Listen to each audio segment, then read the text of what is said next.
Xorazm viloyati Xankart tuman sanitariya epidemiologik osoyishtalik va jamoat salomatligi bo'limida kadrlar inspektori lavozimida ishlayman. Bizning rahbar Sapoyev Davronbek Kerimboyevich bilan o'rtamizda 2024-yil oktyabr oyida kelishmovchiliklar bo'lib qoldi oramizda. Shu kelishmovchiliklar yuzasidan men bilan tuzilgan mehnat shartnomasini 2025-yil 20-may kuni bir marta qo'pol ravishda buzgan deb men bilan tuzilgan mehnat shartnomasini bekor qildi.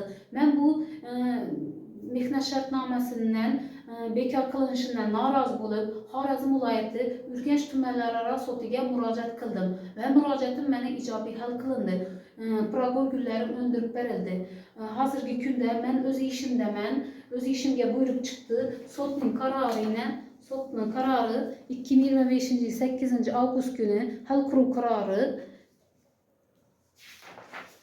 qaroriga Matyakubov sudya tomonidan ishga tiklandim va rahbarim meni 27-avgust 2025-yil kuni xodimni ishga tiklash to'g'risida men bilan buyruq rasmiylashtirildi. Shu buyruq rasmiylashtirilganda 6 oy bo'lishina qaramasdan rahbarim menga o'z ishimni, o'z lavozimimni, o'z vazifamni, o'z xonamni bermay, qasddan menga ruhiy tazyiq ostida bosim o'tirib, hech kim bilan gaplashtirmay, hatto o'zim gaplashmay menga 6 oy ichida ishini ruhiy tazyiq o'tirib keltir. Sizdan iltimos, men ina boshqa bir xonada qo'yibdinglar, eskirgan shkaf, bir laboratoriya, pulli xizmatli laboratoriyasining xonasi, ina vrach laborant Qurbonov Malohatning xonasi bu. Bu shkaf ximikat dori ishlaydigan shkaf bo'lsa kerak, parikam bor. Ina ichida hech qanday menga dokument hech nima bermay qo'yibdi rahbarim. 6 oy bo'ldi, mana shu xonada 7 soat bir yerda o'tirib ketaman.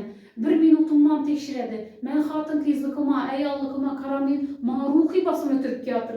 Lekin qolgan xodimlarning ishga keldi 7sini har xil vaqtda kelib ketadilar, lekin ular indamaydi. Faqat meni qasddan minutimni tekshirib, qasddan men bilan tuzilgan mehnat shartnomani bekor qilishga harakat etib turibdi. Shunda sudni chiqargan qarori hech qanday ahamiyatga ega emasmi? Bu sud qarorida meni o'z ishimga qayta tiklab turibdi. Lekin rahbarim menga qasddan o'z xonamni, o'z ishimni, o'z lavozimimni bermay, meni tutqunlikda ish bir xonada 7 soat hech kim bilan gaplashtirmay, shunday tutqunlikda o'tirib keltir. 1,5 yil oldu. Ne prima beradi, ne rag'batlantiradi. Hatto oyligimizdan ushlanib keltirgan, 1% ushlanib keltirgan profsoyuzni podarkasini ham berdirmay qo'yibdi. Sizdan iltimos, meni shu murojaatimni ijobiy hal qilib berishingizni so'rayman.